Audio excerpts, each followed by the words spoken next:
I've made my way through some valleys and desert, believing that I'd get lost.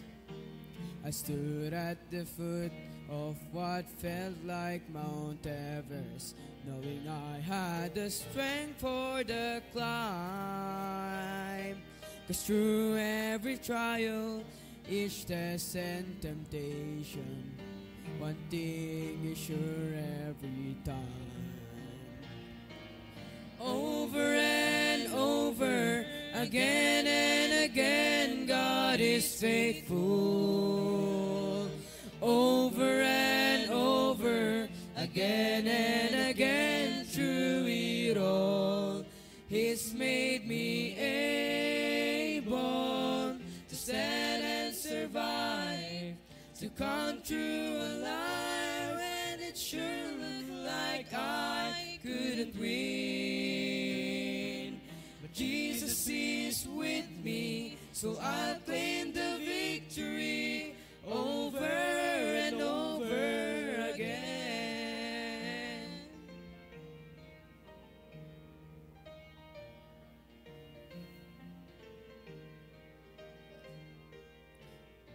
Ask me why, I have no hesitation. God does what He says He will do. Well, I'll simply say every battle has taught me there's nothing He won't help me through. So why should I dwell on the hardships and struggles when I look just beyond them? I see the way this will end is with great celebration, and deep in my heart I believe. Over and over, again and again, God is faithful. Over and over, again and again, through it all, He's made me able to stand and survive, to come through alive, and it sure looked like I couldn't win. But Jesus is with me, so I'll claim the victory over and over again. Over and over, again and again, God is faithful. Over and over, again and again, through it all, He's made me able to stand and survive, to come through alive, when it sure looked like I couldn't win. Jesus is with me, so I'll claim the victory over and over again. Jesus is with me, so I'll claim the victory over and over, over and over, over and over again.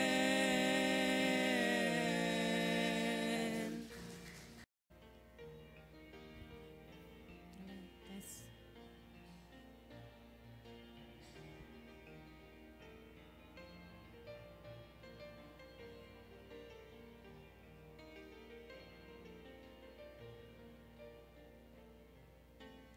It is hard to understand God's purpose in our lives.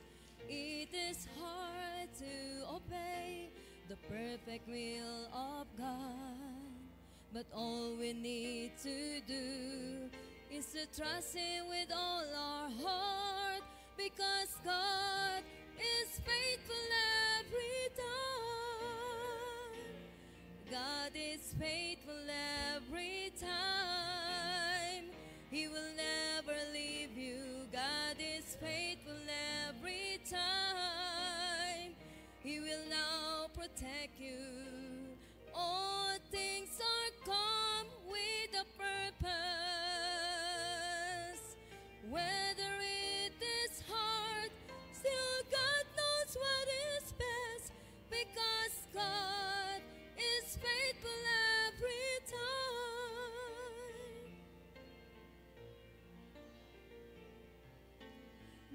never stop to run the race that God has set before us. Do your best to reach your goal, and God will take the rest. Lay aside your burden at His feet, because God is faithful every time. God is faithful every time. He will never leave you. God is faithful every time. He will now protect you. All things are come with a purpose. Whether it is hard, still God knows what is best, because God is faithful every time. Whether it is hard, still God knows what is best, because God is faithful every time. God is faithful every time.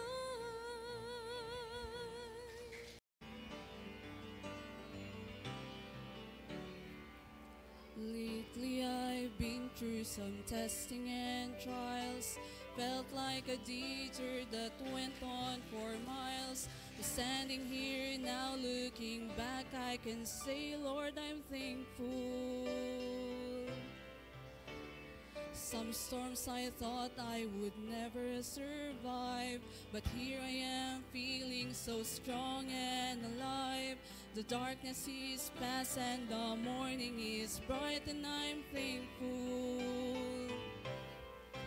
Lord, I'm thankful like David after Goliath, like Paul and Silas after the jail. I'm thankful like Daniel after the lions. Lord, I'm thankful. Thankful like Noah back on dry ground. Thankful like Lazarus finally on wood. Every beat of my heart wants to pound. I'm thankful, Lord, I'm thankful.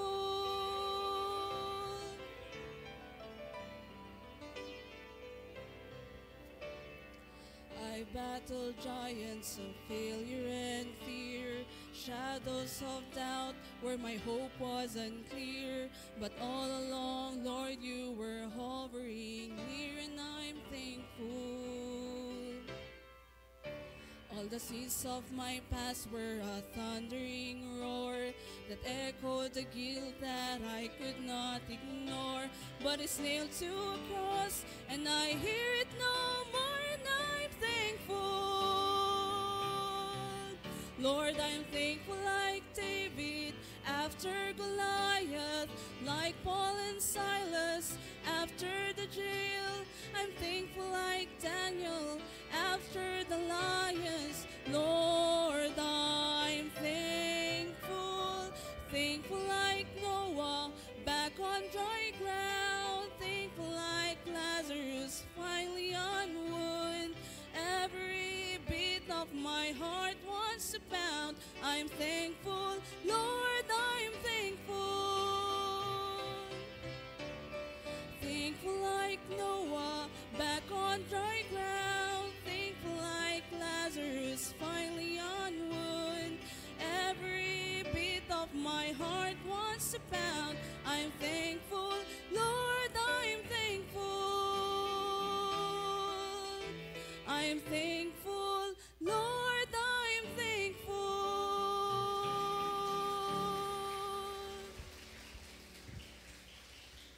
Amen. All right. Good songs we heard. Amen.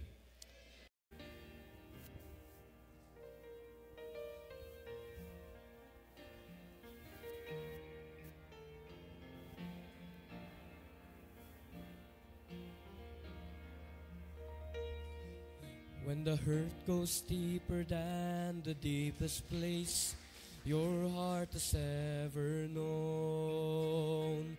When you're standing in your darkest trial and it seems you're standing all alone. When the tears fall down like bitter rain, and you're wondering if the sun will shine again. In the midst of disappointment, look around, you'll find a faithful friend. He's walked through my darkest valley, shining light upon the lily by the way. He has picked me up and held me when I thought I could not face another day.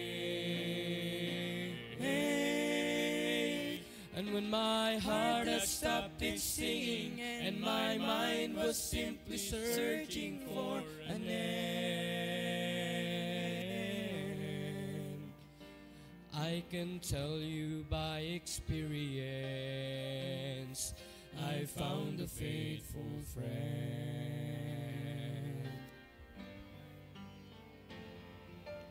Jesus is a friend that sticks closer than any brother ever can. When the ones that you have trusted proven true, on Him you can depend.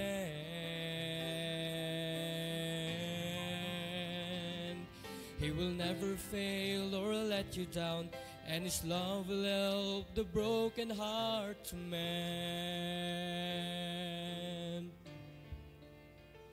So pick up the broken pieces and turn around, you'll find a faithful friend. He's walked through my darkest valley, shining light upon the lily by the way. He has picked me up and held me when I thought I could not face another day. And when my heart has stopped its singing and my mind was simply searching for an end,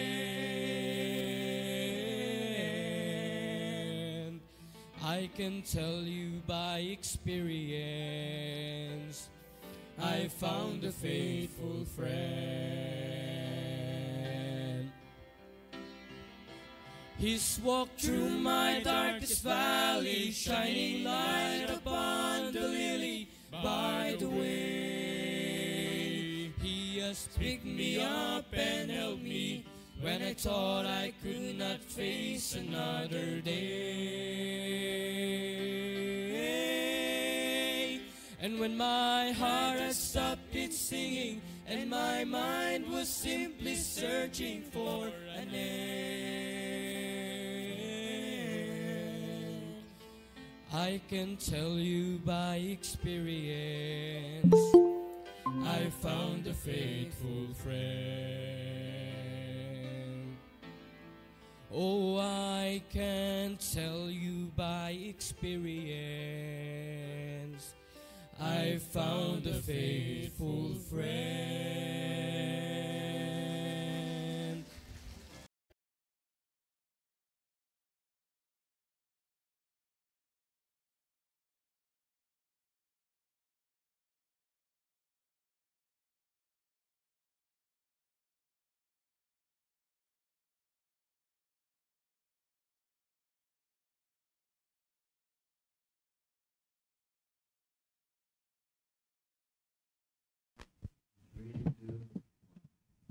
Amen. Naimbag nga morning kakabsat. Thursday morning. Naimbag nga Thursday morning. It's as March 20. Yan, ang bilis talaga ng panahon, no? March 20 na po, mga kapatid. Yan, so hindi natin mamalayan. Christmas na naman. And after Christmas, New Year na naman. Yan, so naimbag nga Thursday morning sa atin at sa lahat ng mga viewers po natin, ganun din sa mga kasamahan ko dito sa studio and ganun din sa mga kasamahan dyan sa Google Meet. And so, para yan, bibigyan ko muna ng pagkakataon yung mga kasamahan ko para bumati sa mga gusto nilang batiin. Kasi baka may gusto silang batiin. Yan, isa sa'yo. Right. Hello everyone. Good morning po. Let's enjoy the word of God this morning at makinig po tayo. Ano po? Yun lang po. Ayaw mong patiin siya. Ayan, magandang umaga po sa ating lahat. Enjoy po natin yung pagkikinig po ng salita ng Diyos. Amen. Sir Mark, baka may gusto ka rin batiin. Mamaya na lang daw. Kasi wala pa sa Google Meet. Okay. Then, yan, sa mga nasa Google Meet naman po, yan, batiin po natin yung mga maagang nagising na sumusubaybay sa ating church program. Sir Mark, pakipakita nga. Sorry, sa Facebook Live muna. Facebook Live. Kasi alam ko may nagpapaganda pa dyan para bumate. And yun, good morning po kay kay Ma'am Heidi. Ma'am Heidi Sanet, Ma'am Rolin Sanet, good morning din po sa inyo. Yan, Ma'am Emilia Wayaway, good morning po. Sir Ariel, good morning. Kay Ma'am April Ligaspi, Sir Gilbert Hofer, good morning po sa inyo. Ma'am Geraldine, maganda po kung kaya naman po ng net po natin ay sa Google Meet po tayo. Emilia, Ma'am Joyce, good morning din po sa inyo. Ayan, Ma'am Jan Campana, good morning din po. Ma'am Beth Narcisa, good morning. Kay Pastor RJ, good morning po kay Pastor. And kay Mary Kay Dulawan, good morning po. Kay Philip Pastrana. Sir Philip, kung kaya naman po ng signal po ninyo dyan, makapag-join po kayo sa Google Meet. May nag-aabang sa'yo. Joke lang. Yun na lang. Yun po yung mga, yun na lang ba, Mark? Yun lang po yung kasama po natin and sa Facebook Live. Yan. So sa mga, inuulit ko po sa mga working singles, yan, kung kaya naman po ng net po ninyo ay napakaganda na makapag-join po kayo yan, sa Google Meet. Then kasama naman po natin sa Google Meet ang nag-iisa, ang pinakamaganda, Ma'am Isabel. Bumati po kayo para baka may gusto po kayong batiin. Wait lang. Naimbag nga agsapa ka na tayo amin. At mas maganda po kung naka-open yung camera po ninyo. Wait lang. At sige. Naimbag nga agsapa. Yun lang po. Ayan, nagsusuklay pa daw po kaya hindi ma-open yung cam. Ganon din po kay Ma'am Myra Salarson. Good morning po sa inyo. Kay Rochelle Lami Akilit. Tama ba? Tama ba yung pagkasabi ko ng pangalan? And sorry kung mali yung pagkasabi ko. Basta ikaw yung tinutukoy ko. Ikaw yung binabati namin ng magandang umaga. Yan. So yun pa lang po yung mga kasamahan po natin na naandyan po sa Facebook Live. And once again, yan, sa atin pong lesson, it's third week na po ng March. And alam ko na simula sa first weeks, yan ay meron po tayong mga natutunan. At alam ko na simula sa lahat ng devotions po natin, kung pinapollow po natin simula Tuesday hanggang Saturday, at ganun din sa preaching na napapakinggan natin tuwing Sundays, alam ko na nakadagdag yun sa atin para tayo ay lalong maging committed sa pag-attend ng mga church services. Alam naman po natin yan, no, na talagang kailangan po natin na mag-attend sa mga church services. Yan. So last time, naipakita po namin sa inyo yung advantages and disadvantages ng pagpunta at hindi pagpunta sa mga church services po natin. Yan. So alam ko na yung mga napakinggan po natin na yon ay nakadagdag sa ating nakadagdag sa atin na para lalo tayong maging malapit sa Panginoon. At ganoon din kay Arman Labot, good morning sa saan sa Japan. Good morning ba? Good morning, good afternoon. And ano pa man yan? Yan. So maganda na na maka-join ka sa Google Meet. Yun. Hindi ko mabasa yung pangalan eh. Yan. Sino nag-join sa atin sa Google Meet? Philip, baka may gusto kang batiin. Sige, bibigyan kita ng pagkakataon para bumati.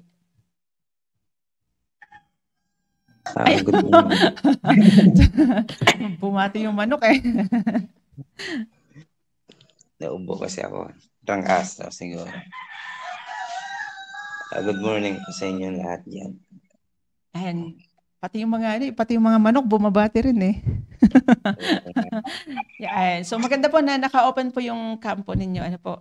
And sa mga kasamahan natin na nasa Google Meet, yan, paki-open po yung kampo ninyo. Okay? Yan, so yun. Yan, so balik po tayo sa pinag-uusapan po natin. And patungkol po yan sa pagiging committed natin to attend church services. Yan, so alam ko po na lahat po tayo ay naging first time muna sa church, di ba? Yan, lahat muna tayo ay naging first time and meron pong nag-invite po sa atin. Yan, may nag-invite sa atin, naging first time tayo sa simbahan. Yan, so matanong ko lang po itong mga kasama ko kasi itong mga kasamahan ko kasi mga bata pa lang sila na nakarating sa church eh. Yan. And so sa mga kasamahan ko, and so dito sa studio, matanong ko lang sila kung ano ba yung naramdaman nila noong first time nilang umattend sa church. Siguro naman kahit bata pa kayo, naalala nyo pa yung first time nyo, di ba? Or yung mga first weeks ninyo, first months ninyo. So ano yung naramdaman ninyo? Kasi nakakatawa, di ba, na bata pa lang sila, at hanggang ngayon na malalaki na sila, hindi malalaki. Sorry hindi malalaki, tumanda. Yan, di ba? Kasi karamihan napapansin natin, di ba, kapag mga bata pa, kahit yung mga sinusundo natin, di ba? Pansinin natin, mga sinusundo natin kapag bata pa sila, napaka-faithful nila sa pag-attend ng mga church services. Yan, kapag minsan nga, kahit mga 4 years old, excited sila. Andyan lagi yung excitement nila. Pag susunduin mo sila, dadalhin mo sila sa church, andun yung excitement nila. Di ba? Minsan pa nga, nag-visit ka ng Wednesday eh. Pag nag-visit ka ng Wednesday, tatanungin ka pa, sister, magbibihis na kami. O di ba? Kasi andun yung excitement nila na pumunta sa bahay panambahan. And akala nila tuwing visit mo doon, susunduin mo sila, di ba? Pero nakakalungkot na minsan, napapansin natin na kapag mga bata pa sila, andun yung excitement nila na pumunta sa church. Pero kapag nagkakaedad or tumatanda na sila, nasa elementary, okay pa, pag nasa high school na, nasa college na, ayun, di ba, nawawala na sa simbahan. Yan, di ba, naapektuhan na yung church services. Yan, pero nung bata pa sila, very excited sila na pumunta sa bahay panambahan. Yan, so matanong ko lang itong mga kasamahan ko kasi bata pa lang daw sila sana all, di ba? Yan, sana all, bata pa lang nakarating na sa church. Yan, di ba? Pag narinig natin yung mga testimonies ng mga fathers or yung mga dyan, na sabi niya, lagi nilang sinasabi na sana maaga akong nakakilala sa Panginoon, sana maaga ako na nakarating sa church, sana maaga ako naligtas para hindi pinaranas sa akin ng diablo yung mga iba't ibang ng kamunduhan, 'di ba? Pero alam naman natin na meron perfect time lahat ang Panginoon para sa atin. And so unahin ko lagi yung right kasi always right tayo eh. Always right. Noong unang nakarating ka sa simbahan, ano yung naramdaman mo? Ano yung experience mo? Sa akin po, isa po siyang blessing. Kasi yun nga po ay bata pa lang kami, ay dinadala na po kami ng parents po namin sa church. At ang unang dalo ko po, hindi ko na maalala, mami. Pero dati po, yun po, totoo po yun, na i-excite ka. Excited. Na dumalo po sa simbahan. Kasi po, ayan, dyan aawit kayo ng mga songs, at yung mga kwento na pambata ay doon ay marami kang matutunan. So, yun po yung naalala ko na naramdaman ko po nung bata pa lang po ako. Yan lang po. Amen. Yan, so sabi niya hindi na daw niya maalala pero naalala niya. Yan, so ang sabi niya andun yung excitement, 'di ba? Excitement niya dahil alam niya na may kakanta, may mga Bible stories, at higit sa lahat may merienda, 'di ba? Higit sa lahat, may merienda sa church, kaya excited. Joke lang. Yan, tanungin naman natin si Ma'am Krisha. Yan, so good morning po ulit sa ating lahat. Nung first time kong umattend ng church ay 2004 po yun. Tapos doon pa sa taas yung church natin. And then, yung unang naramdaman ko noon, nawiwirdohan ako. Kasi galing ako ng probinsya noon eh. Kasi first time kong umattend ng Sunday school, wala akong idea about Sunday school. Tapos, lahat sila naka-smile. Siyempre, pag lahat yung teacher naka-smile, siyempre hindi naman ganun sa public school. Matanong ko lang, Ma'am Krisha, ilang taon ka noon? 8 years old. 8 years old. Grade 4 ako noon eh, nung time na yun na umattend ako dito sa church. Matalas pa ang memory.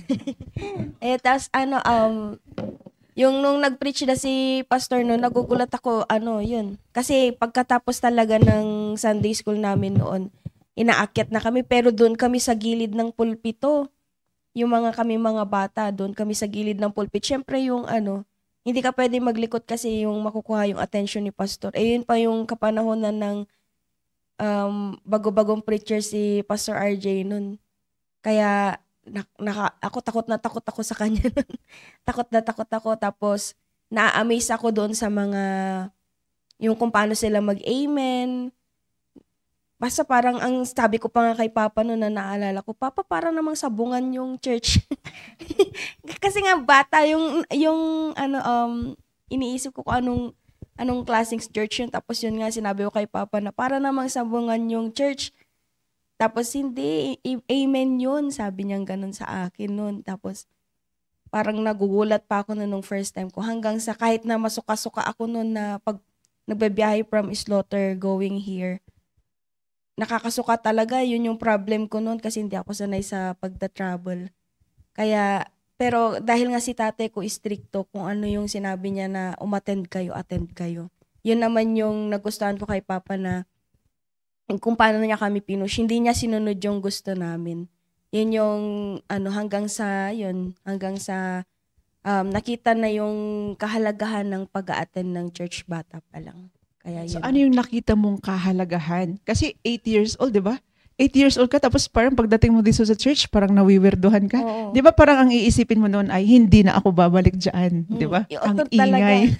Sabi ko pero ano yung bagay na nagtulak sa'yo or ano yung naging dahilan kung bakit hanggang, hindi ko natatanong kung ilang taon ka na. Mabubuking tayo. Pero alam mo yan, from 8 years old, di ba, hanggang ngayon na nalalaglag na sa kalendaryo ba? Joke lang. So, ano yung naging dahilan kung bakit tuloy-tuloy ka sa church? Pero hindi yun naging madali na 8 years old, dumaan ka sa, wala pa kasing mga team prep, mga team, wala pang mga ganun. Pero, and alam mo yun, from 8 years old na nung first time ka nawiwirduhan ka, and then, hanggang ngayon, na dalaga na ay nasa church pa rin. Ang nakita ko na kahalagahan nun, kasi hindi naman agad-agad nakita ko yung kahalagahan nung hanggang sa nagbalikatan, yun, malaking tulong talaga yun yung balikatan. Kasi doon ako nag-forward na mag-full-time. That was, I am 12 years old. So, hindi ko pa naunawaan kung anong ibig sabihin ng full-time noon, pero ang ginawa ko ay sumunod ng sumunod. Hanggang ngayon, napadpad dito sa Baguio at lalo kong naunawaan yung kaimportansyahan ng simbahan sa pamamagitan ng pakikinig ng salita ng Diyos. Amen. Yan. So, napakaganda yun, no? Pero, alam mo, pag sa akin siguro, lalo na pag first time mo, hindi naging maganda yung, kay Robbie May. Naging maganda yung niya kasi andun yung excitement niya. First attend pa lang, andun yung excitement, di ba? Pero ngayon kagaya sa kanya na parang first pa lang, parang negative. Parang iisipin mo talaga hindi ka babalik, di ba? Pero nakatulong sa kanya na lagi siyang dinadala ng kanyang lagi siyang dinadala ng kanyang tatay dito sa bahay panambahan, 'di ba? Na kahit hindi nauunawaan, kahit nawiwirduhan, patuloy pa rin sa pag-attend sa mga church services hanggang isang araw nakita niya naunawaan niya 'di ba? Yan naliwanagan. Naliwanagan siya. At doon sa pag-attend ng mga church services ay naunawaan hanggang sa isang araw ay naging full-time dito sa church po natin, 'di ba? Yun yung kahalagahan din yung mga magulang kasi nakikita ko sa karamihan sa mga kasama po natin diyan sa Facebook Live ay may mga magulang, Yan, kaya napakahalaga nung role ng magulang na yung mga bata pa lang, yung mga anak natin. bata pa lang sila ay dinadala na sila sa bahay panambahan. Maaring bata hindi pa nila maunawaan pero sa kakapakinig nila, 'di ba? Sa kakapakinig nila ng salita ng Diyos, sa kapapakinig ng salita ng Diyos ay hindi natin alam na yung salita ng Diyos na kanilang napapakinggan, and isang araw yun yung gagamitin ng Panginoon and para baguhin yung pananaw nila sa buhay, and hanggang sa hindi lang pananaw natin, hanggang sa buhay natin magkaroon tayo ng buhay na kaaya-aya sa harapan ng Panginoong Diyos. Yan, kaya yun talaga kahalagahan nun. Kaya pansinin niyo, ito yung dalawang kasama ko, bata pa lang sila, pero dahil si ano din, 'di ba? Yan, may magulang ka rin na nagdala sa iyo sa yun ang kagandahan na yung mga magulang ay dinadala nila. Yan, kahit ayaw. And may dumating ba sa point na umiiyak na kayo pero dinadala pa rin kayo sa church? Meron ba? Yun, meron din. Yan, kahit sabi ni Christian, nagrarason, may rason na sinasabi, pero dinadala pa rin siya ng kanyang tatay dito sa church. Yan, amen po sa mga magulang na gano'n, Yan, kaya ngayon, naalala niyo po yung nabanggit ni Pastor, and mas magandang kalat ka rin yung mga bata papunta sa simbahan, and habang bata pa sila, kaysa naman, and pupunta sila ng simbahan na 3 tao na yung bumubuhat sa kanila. Diba? Yun yung kahalagahan din nun na hindi lang po yung mga bata yung nasa bahay panambahan, but then yung mga lalong-lalo na din yung mga magulang na magandang example makikita ng mga anak po ninyo na kayo po mismo ay committed sa pagpunta sa bahay panambahan. Okay? Ma'am Jen, may singit ako kasi noon yung naabutan ko pa yung titignan ka lang. Yung pag tinitigan ka na, ibig sabihin, sumunod ka na. Oh. Kaya yun, kasi takot na takot talaga ako sa palo noon Kaya nakikita ko kasi pag si Ryan laging napapalo, natatakot ako kay Papa noon. Kaya yun yung isa din sa nakapagpatulong doon na yung isang tingin, makuha ka sa tingin. Makuha ka sa tingin. So, matanda ka na nga. kasi yung mga nakaabot sa ganun, alam na kung ilang taon na yung mga yan. yung tingin pa lang ng mga magulang mo nakukuha ka na. So, 'di ba? Alam natin kung ilang taon na yung mga yan nakukuha sa tingin. Yeah, and so, pero yun ang kagandahan ng palaging uma-attend. Kaya nga sabi lagi nating nababasa po yun, 'di ba? Sa Hebrews, wag nating ini-neglect, 'di ba? Yung pag-attend sa mga church services po natin. And so, ano po ba yung natin? Yung mga ano po ba yung ando doon sa pagtitipon po na yon? Okay? Ano po ba yung nasa pagtitipon na yun? Bakit hindi natin kailangang i-neglect po yung pagtitipon na yun? Ano bang meron po doon? Yan. So, unang-una po sa Luke chapter 6 verse 17, ang sabi po ng Bible, "And he came down with them and stood in the plain, and the company of his disciples, and a great multitude of people out of all Judea and Jerusalem, and from the seacoast of Tyre and Sidon, which came to hear." Okay? Tandaan po yung word, yung na yan, which came to hear and to be healed of their diseases. Yan. So, ano po yung pangunahing dahilan? Bakit nagkakatipon-tipon noong kapanahonan ni Jesucristo? And yung sabi po dyan sa phrase, came to hear. Yan, makinig sa kanyang salita. So, ano pa sa Luke chapter 15 verse 1? Ano pong sabi ng Bible dyan? "Then drew near unto him all the publicans and sinners for to hear him." Again, andyan po ulit yung phrase na "for to hear him." And bakit lumapit ang mga makasalanan kay Jesus? Yan, for to hear him, para makinig sa kanya. And then Acts chapter 20 verse 7, "And upon the first day of the week." And ano po yung first day of the week? Walang iba yan kundi yung araw ng Sunday. When the disciples came together to break bread, Paul preached unto them. Pansin niyo po yung salita. Paul preached unto them, ready to depart on the morrow and continue this speech until midnight. Ano po yung dahilan ng pagkakatipon-tipon ng mga tao? Ayon po sa talata ng Acts chapter 20 verse 7. Sabi diyan, preaching of the word. Ano na? Preaching of the word. And then 1 Timothy chapter 3 verse 15, but if I tarry long, that thou mayest know how thou oughtest to behave thyself in the house of God, which is the church of the living God, the pillar and ground of truth. And so, ano po yung laman ng kanilang pinapakinggan? So, yan, truth. Okay? And then, yun po yung layunin ng pagtitipon-tipon na yan. Ano po yan? Yan, so ulitin ko po ha. Luke chapter 6 verse 17. Yan, sabi po dito sa Bible, and para makinig ng kanyang salita. And then Luke chapter 15 verse 1, yan, para makinig ulit sa kanya, sa salita ng Panginoon. Acts chapter 20 verse 7, and preaching of the word. And 1 Timothy chapter 3 verse 15, yan, truth. Yan, bakit, ano po yung laman ng kanilang pinapakinggan? Yung truth. Ano po yung truth? Ito yung katotohanan, itong salita ng Diyos. Diba? Yun po yung layunin ng pagkakatipon-tipon natin. Again, napakaganda ng layunin, di ba? Kaya nga, ang sabi ng Bible, ulitin ko sa Hebrews chapter 10 verse 25, hindi natin dapat i-forsake yan. And hindi natin dapat kakalimutan yan. And then, dapat maging committed po tayo sa pag-attend ng mga church services po natin. Although, kapag naging committed ka sa pag-attend, hindi nawawala yung sacrifice. And di ba? Yan, pero sabi nga lagi nga sinasabi ni Pastor sa atin, and maaring sa tingin po natin ay sacrifice yun. Pero pag titingnan natin, yan, so kung titingnan po na talaga natin, hindi po siya sacrifice, it is a privilege. And besides, kapag umattend tayo sa mga church services po natin, tayo rin naman yung magbe-benefit po dyan, di ba? And sabi nga ng Bible, sa Matthew 4:4, yan, Matthew 4:4, ano pong sabi po dito? But he answered and said, it is written, a man shall not live by bread alone, but by every word that proceeded out of the mouth of God. O, di ba? Yeah, and so, tayo po hindi lang po physical yung meron po tayo, 'di ba? Meron din tayong spiritual aspect na kinakailangan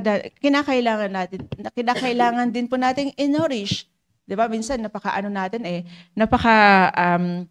natin sa physical na aspect ng sa physical aspect pa lang nakaano tayo, 'di ba? Nagte-take tayo ng mga vitamins kasi syempre ayaw nating magkasakit, nag-iingat tayo sa pagkain. Pero paalala lang po, pag maingat ka sa pagkain, dapat maingat ka rin sa pagtawid. Maingat sa pagkain, pero hindi maingat sa pagtawid. Ayun, patay din lang.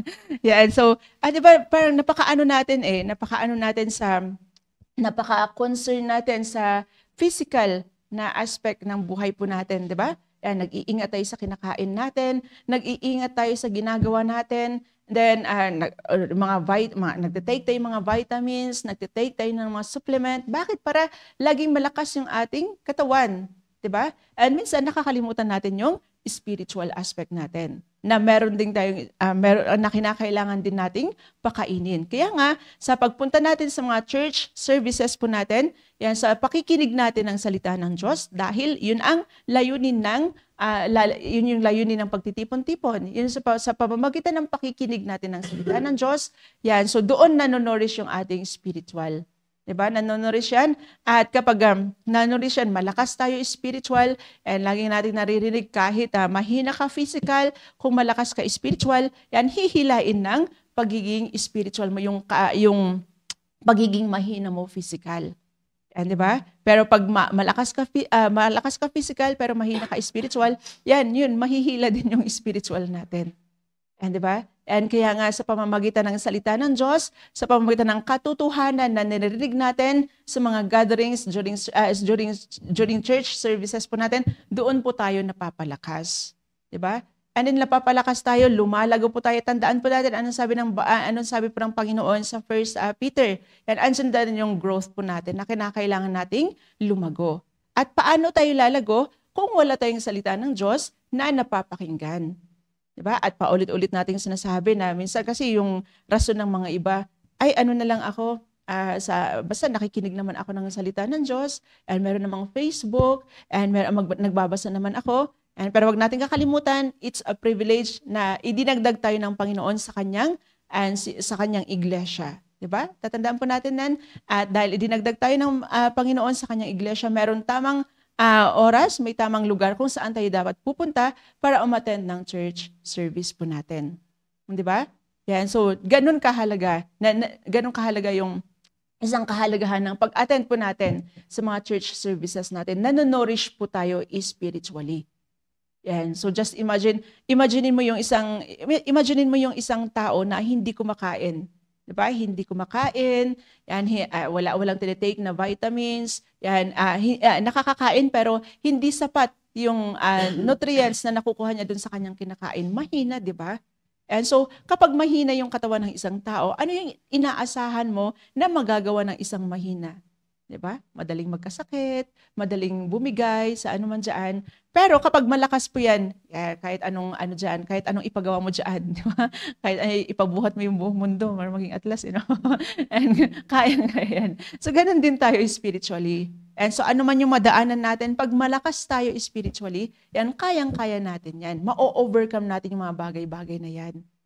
Pero saan nanggagaling yan? Ano yung puhunan natin dyan? Sa pakikinig ng salita ng Diyos. Diba? Yan, so minsan may mga namimit tayo ng mga tao, ay sister, hindi mo na ako magsisimba ngayon, sister. And di bali, hindi naman ako nakakalimot sa Panginoon. Di ba familiar ba kayo sa mga ganyang mga sinasabi nila sa area pag nag-i-area tayo? Di bali, sister, hindi ako nakakalimot sa Panginoon. And paano mo nasabi na hindi ka nakakalimot sa Panginoon? Nakalimutan mo ngayon tagubilin ng Panginoon not forsaking the assembling of ourselves together. Di ba? Ganun yung mga madalas nilang sinasabi. Di ba, sister, magpapray na lang ako. Di ba, hindi na ako nakakalimot.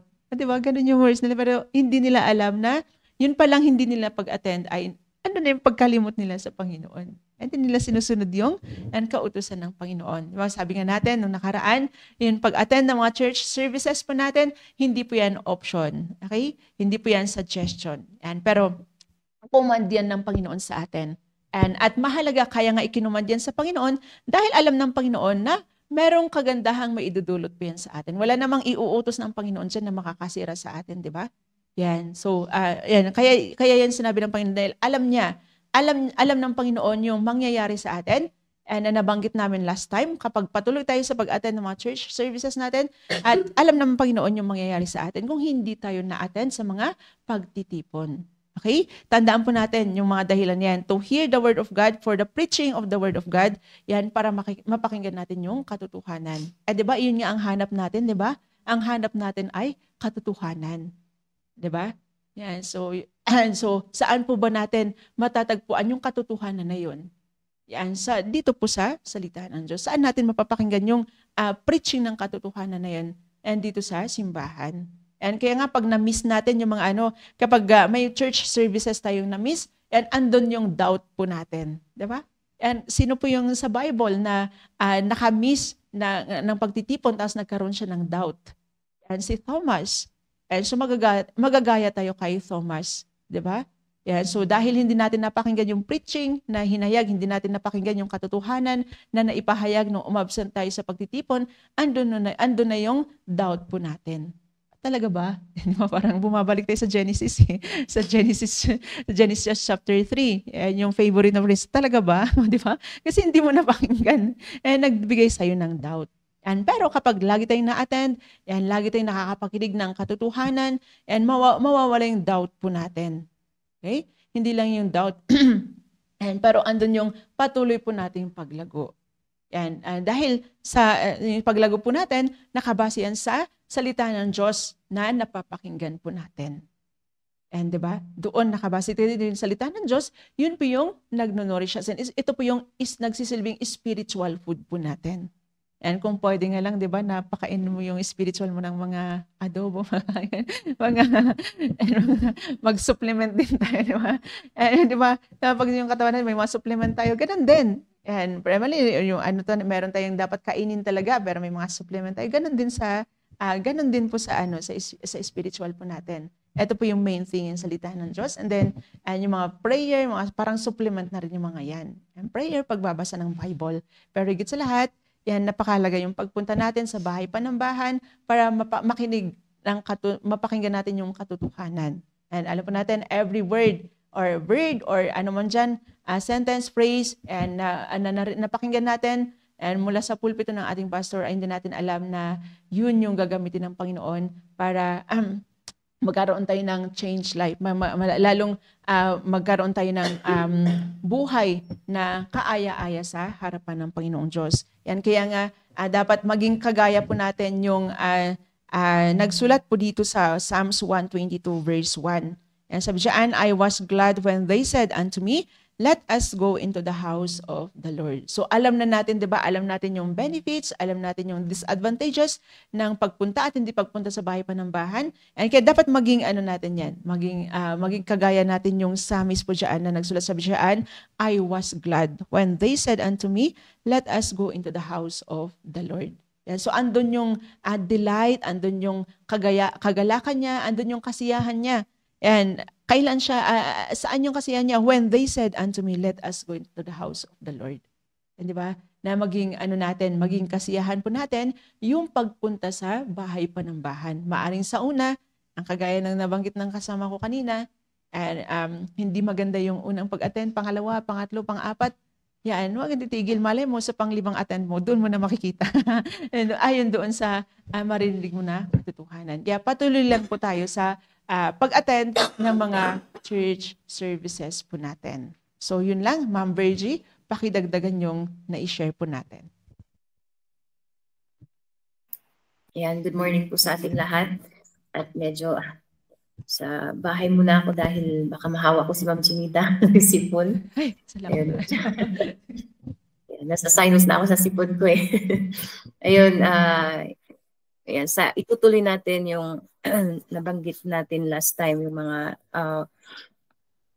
sa points and yung nabanggit ni Ma'am Ginida kanina, of course, sa karagdagan sa mga sinabi niya. Dahil mahalaga talaga ngayon yung nabanggit niya na doon tayo kumukuha ng lakas, yan, kung sa ihahalin tulad natin sa physical health, di ba?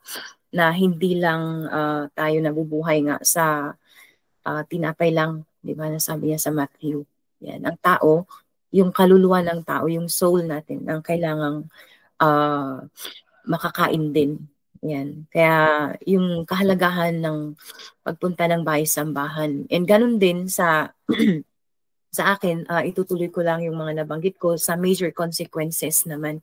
Kung titingnan natin sa another aspect, yung pagpunta natin para ma-realize naman natin na kung gaano siya di ba, kaimportante yung value ng church attendance at na ni isang absence mo kapag na-absent ka lang ng isa, di ba, na wala namang reason, syempre alam mo na yung marirealize mo din, mabibigyan mo din ng ng atensyon na hindi siya ganun kadali kahit isang absent lang na wala namang reason, di ba?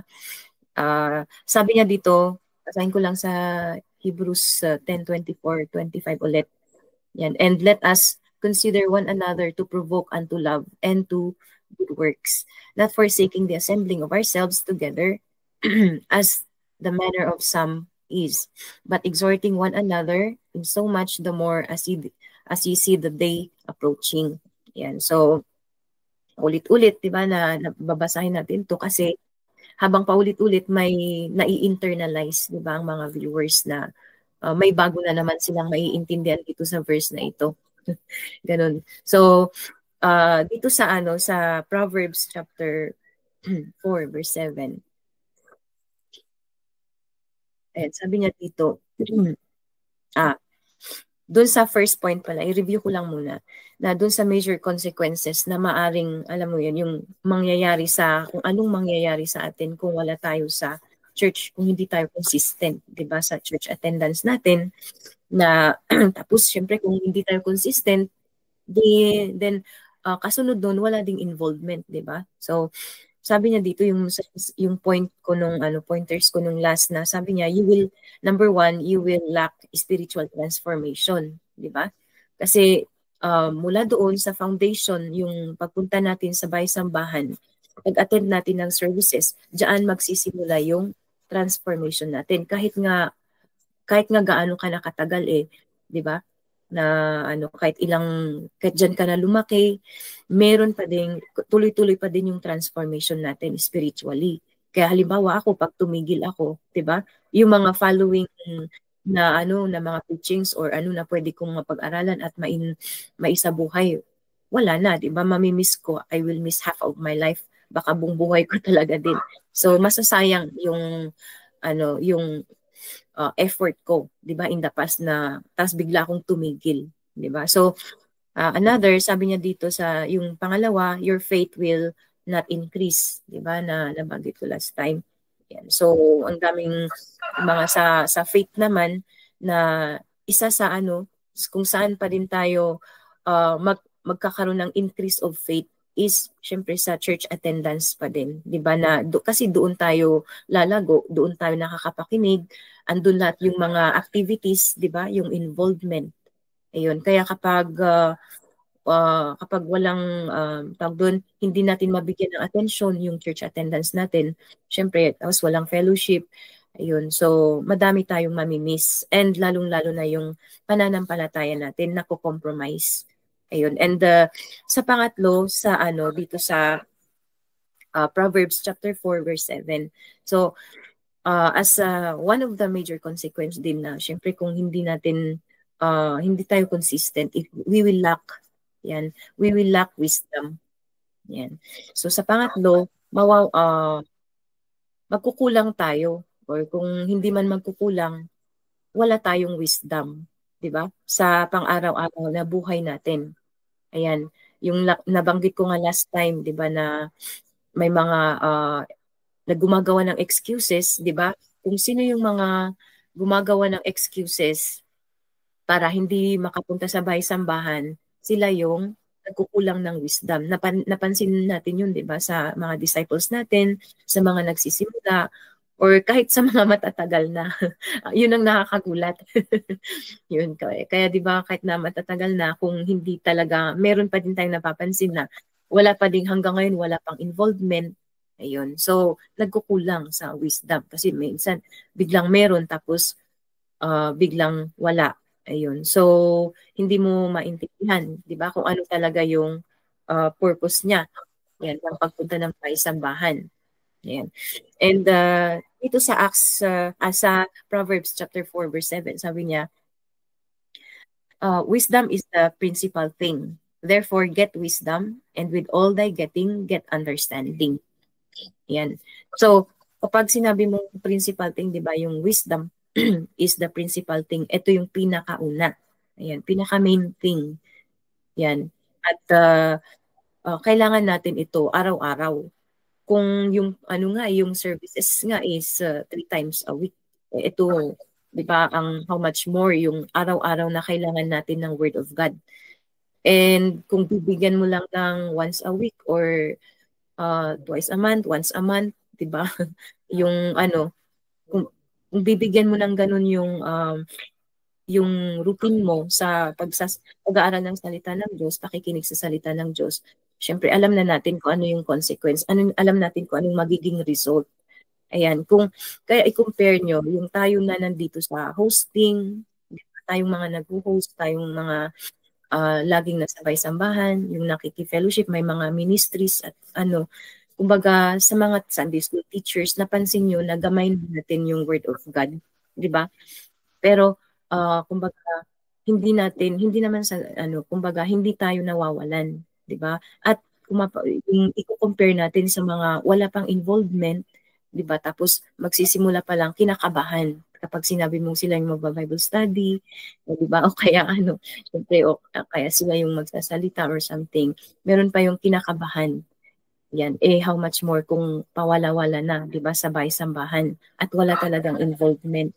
Ayun. So kasi hindi naman lang though sa atin syempre kahit na tayo mga Sunday school teachers or mga nagtuturo na ano lang hindi nare-remind pa din tayo na hindi lang hanggang knowledge, 'di ba, yung salita ng Diyos na marunong lang tayo magsalita kundi hanggang ano talaga yung wisdom kasi, 'di ba, hanggang sa nakikita na sa buhay mo yung salita ng Diyos, nagre-reflect na, o 'di ba, so ganun siya ka ano kumbaga yung sabi niya doon sa Proverbs chapter 2, 'di ba, na i-dig deeper, kumbaga para kang minero, 'di ba, na talagang halongkatin mo yung ano, yung salita ng Diyos.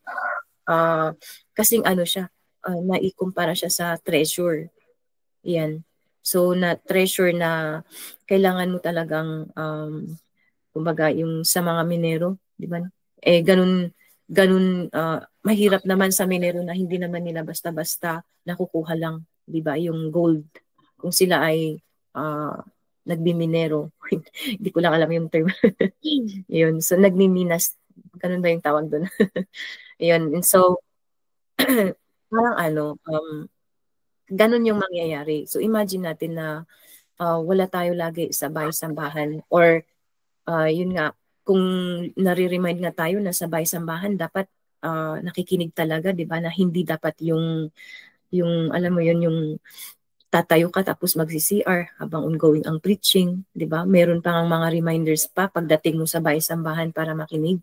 And then how much more kung absent ka na, 'di ba? So wala ka nang naisa puso, wala nang nailagay, naitanim sa'yo. And makikita mo na yung sarili mo na ano siya, na empty. Yun. At yung wisdom na yan, yung alam mo yung ano, yung katulad ng sinabi ko kanina, kung mapapansin mo yung mga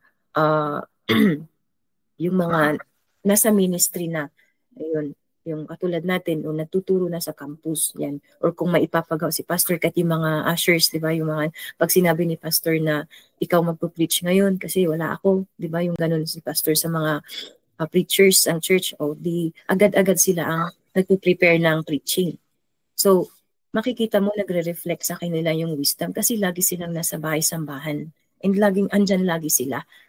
Ayun. So, ganun ang opposite kapag if you lack wisdom, yun, wala kang alertness or preparedness. Ayun, wala kang panlaban sa giyera. 'Di ba? Wala kang gagamitin. Yun, para ma-overcome yun yung weakness mo kapag nailagay ka sa isang sitwasyon. Yan, matitest yung character mo, 'di ba? So yung wisdom is the principal thing na sabi niya dito.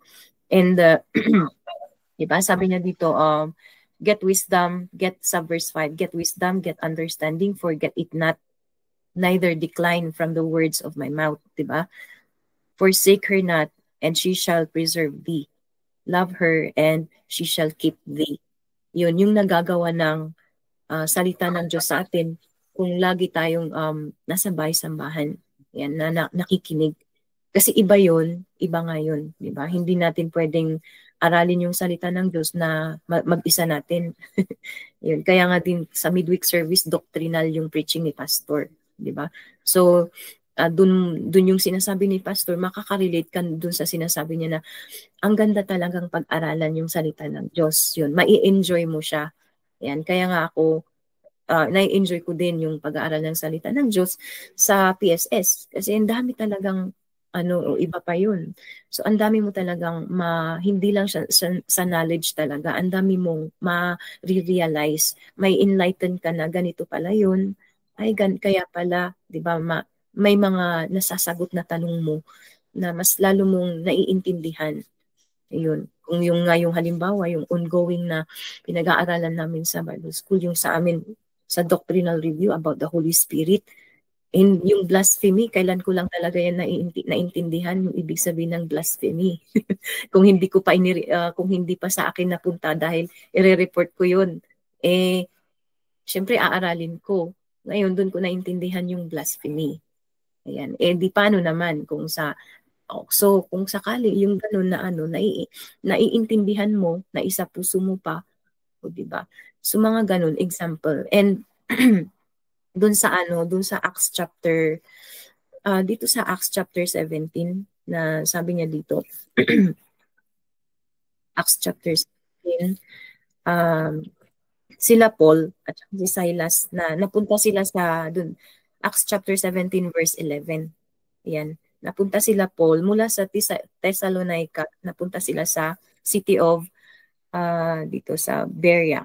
Yan. Sa verse 11 sabi niya, these were more noble, dito sa verse 10 muna. And the brethren immediately sent away Paul and Silas by night unto Berea. Yun. Who coming thither went into the synagogue of the Jews. These were more noble, sa verse 11. These were more noble than those in Thessalonica, in that they received the word with all readiness of mind, and searched the scriptures daily, whether those things were so. And therefore, many of them believed, and also of honorable women, which were Greeks, and of men not a few.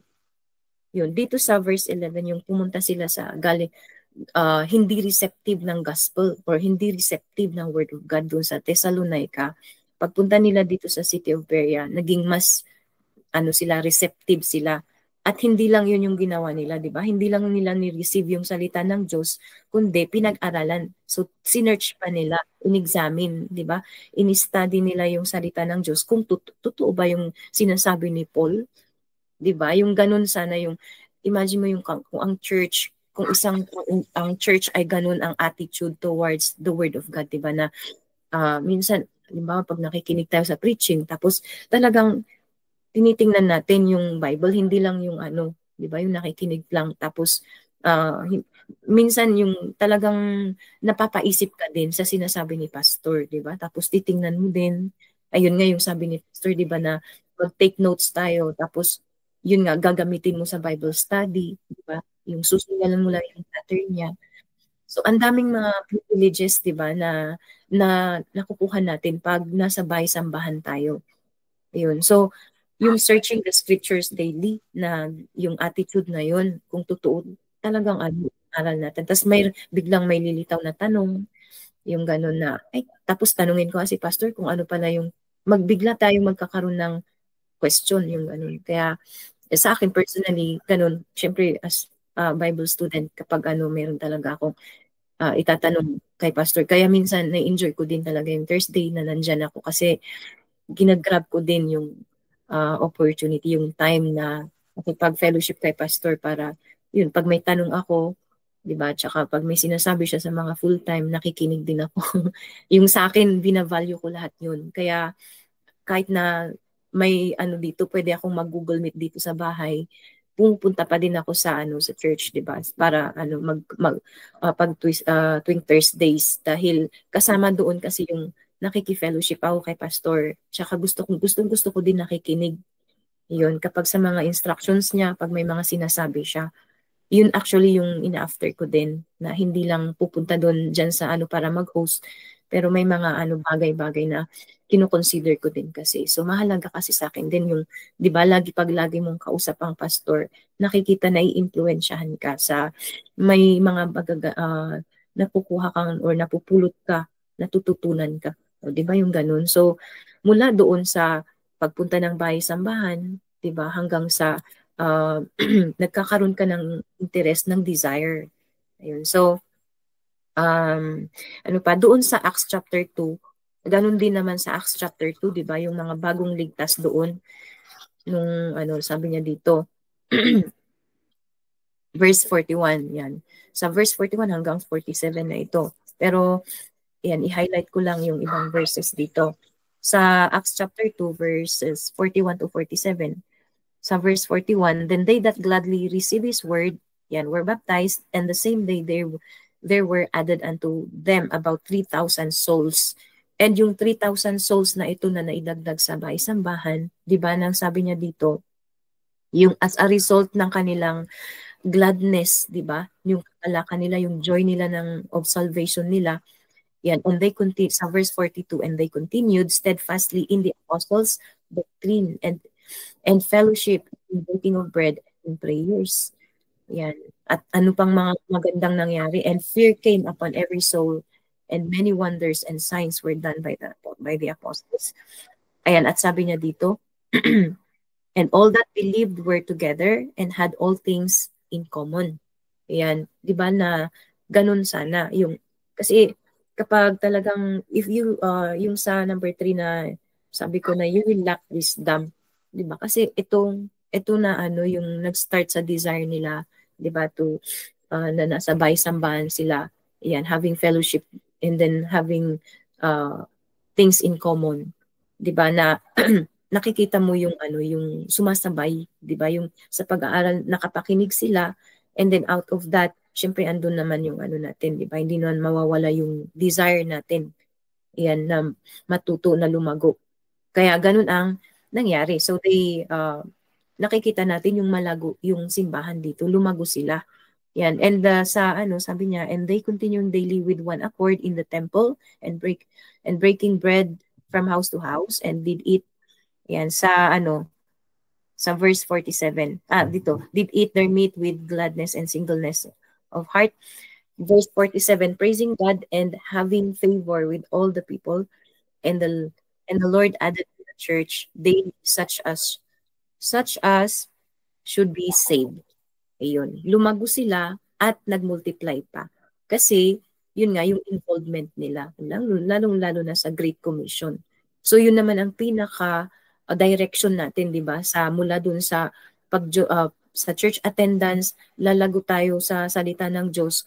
Tapos, di ba, magkakaroon tayo ng wisdom, di ba? And then from that, as we continue desiring yung salita ng Diyos, andun na yung involvement natin.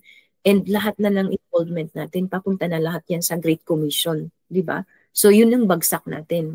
Yun na yung ginagawa natin actually until now. Kahit naman ito, di ba, na may mga viewers pa din na halimbawa accidental or na nakita lang tapos na-revive or biglang hindi natin nasabi kung paano gamitin ng Diyos, di ba, mga bawat program ng simbahan.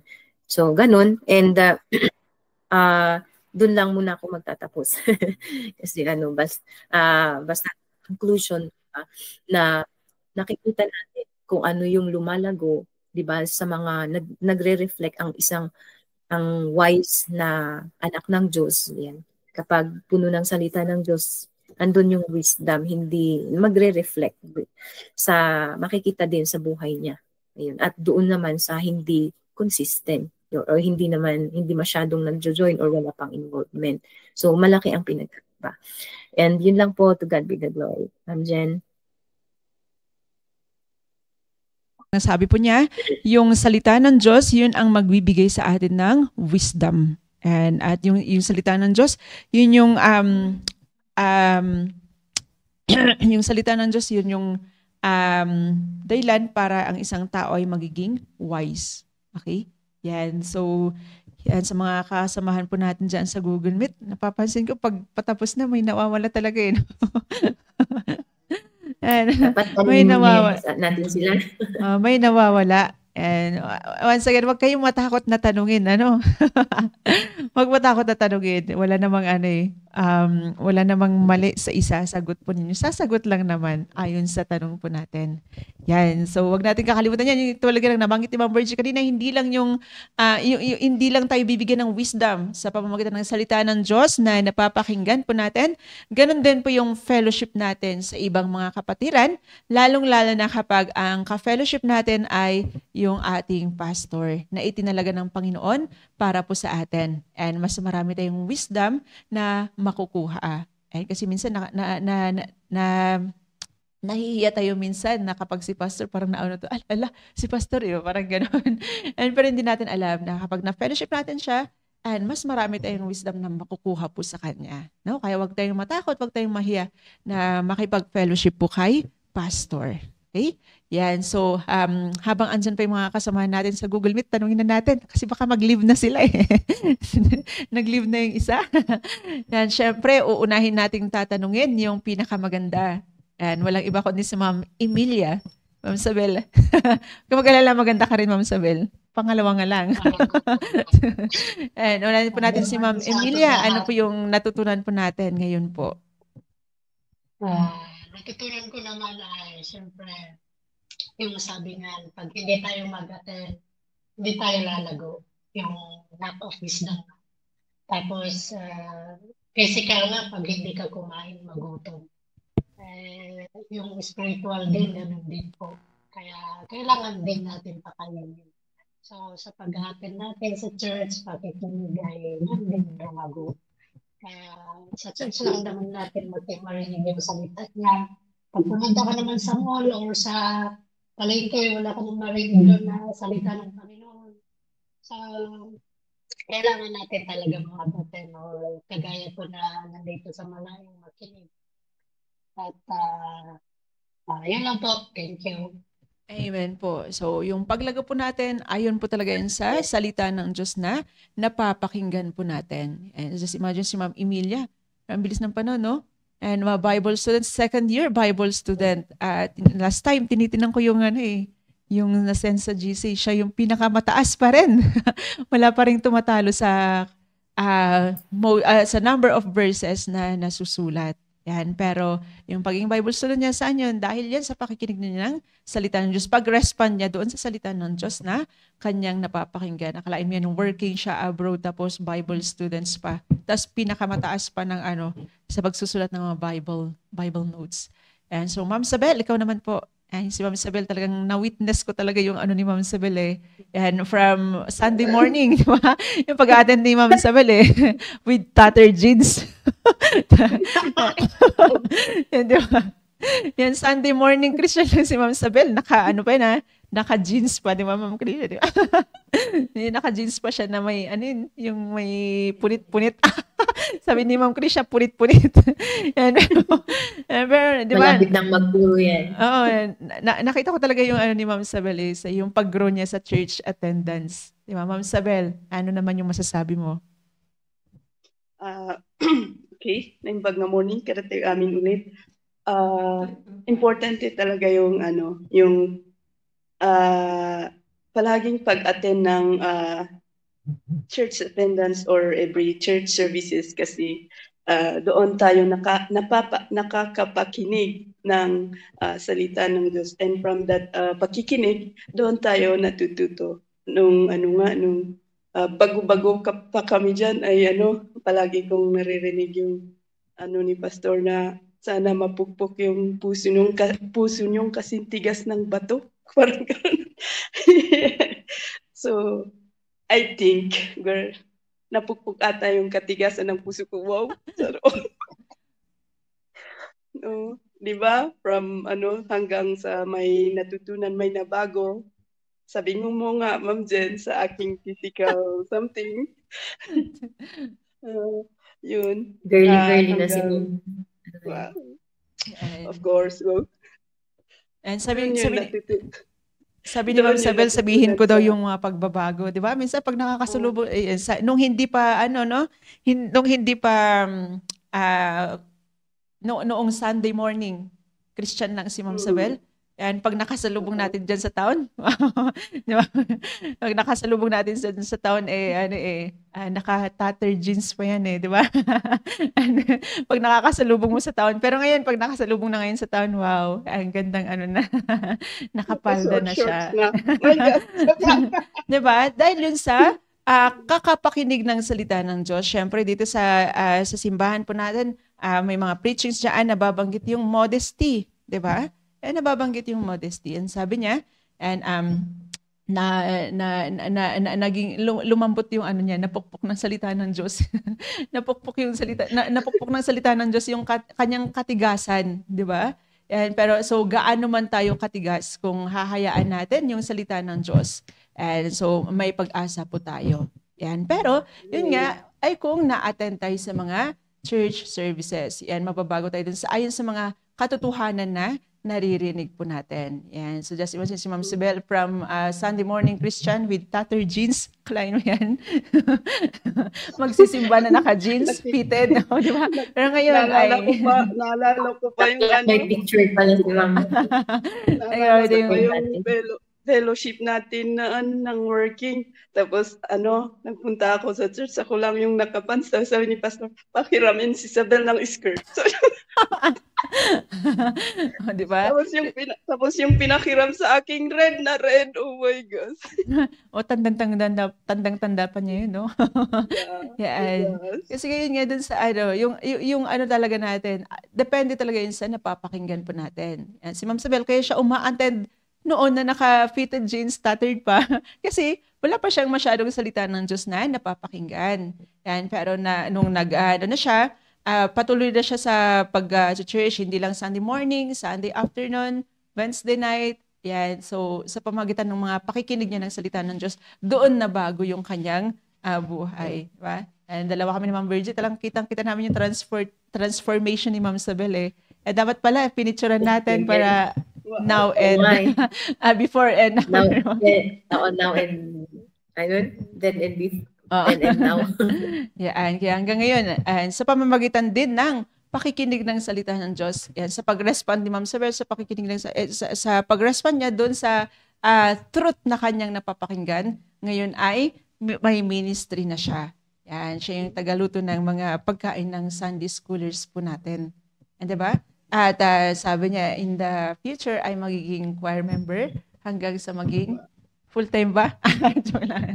And then, yan. So, yun po yung mga ano po natin, di ba? Hindi lang po dito sa Bible natin nakikita, nalalaman yung kahalagahan ng pag-attend sa mga church services po natin, but then sa mga testimonies ng mga kapatiran na naririnig po natin, and mapoprove natin na napakaganda talaga na hindi natin inineglect yung pagpunta sa church gatherings po natin, sa mga services po natin. Yan. So, yun po muna dahil nag-extend na po tayo ng 4 minutes. And thank you very much and for joining us sa mga nasa Facebook Live, mga humabol.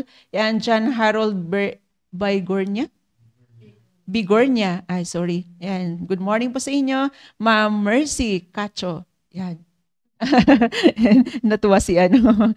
Yan. Ganun din po kay Ma'am Modesta Armas, Ma'am Agapita Amlos, Sir Kevin Parogan, Ma'am Lina Lanugon, Ma'am Rachel Geralde. Yan, Ma'am Nelda Bore. Yan, thank you po yan sa pag-join niyo po sa amin. Yan, so huwag po natin kalimutan yung activity natin ngayong araw na ito. Morning po meron tayong saturation and dito po sa may Kias. And then sa hapon po ay sa builders. Yan, so hindi ko po alam kung ano po yung saan pong area, basta grupo po ng builders sa hapon. Okay? Yan, so yan lang po. And Ma'am Krisha, please close us in prayer. Let's pray. Dear God, Heavenly Father, thank you for this day. Thank you po sa natapos na lesson po muli po, Panginoon, to encourage every one of us, Panginoon, about church attendance. Please help us, oh God, sa commitment namin, Panginoon, because we can't do nothing without you. Kaya please po, Panginoon, kayo po ang mag-guide sa bawat mga natutunan namin today ay mai-apply namin ito sa aming buhay. At ganoon din po, thank you for using Ma'am Virgie and Ma'am Junida po, Panginoon, for sharing your wisdom po, Panginoon, sa amin. And please bless every one of us, lalo na po sa mga mag-work po, Panginoon. I-bless niyo po sila at ingatan niyo po. At ganoon din po kami mga magsusulwining po, Panginoon, na bigyan niyo po kami ng kasipagan po, Panginoon, sa pag-share ng Word of God. And gabayan niyo kami sa buong maghapon, sa mga Bible studies po, Panginoon. Kami po ay maging blessing sa aming mga areas na hinahawakan po, Panginoon. At kayo po ang mag-ingat sa mga family namin na hindi pa po save. I-save niyo po, Panginoon, sila.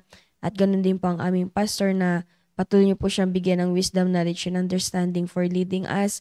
And also, Panginoon, sa pag-guide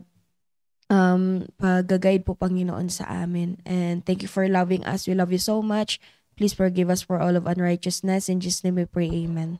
Amen. Thank you, everyone. God bless and have a nice day ahead. God bless.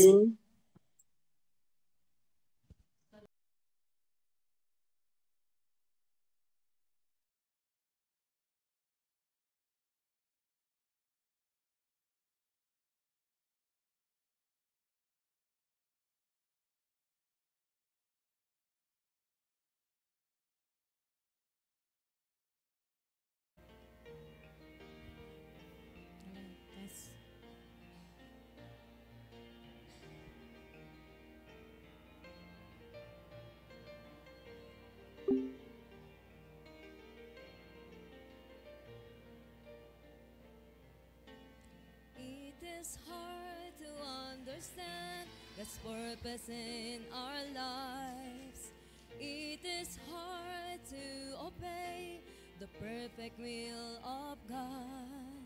But all we need to do is to trust Him with all our heart, because God is faithful every time. God is faithful every time. He will never leave you. God is faithful every time. He will now protect you. All things are come with a purpose. Whether it is hard, still God knows what is best, because God is faithful every time.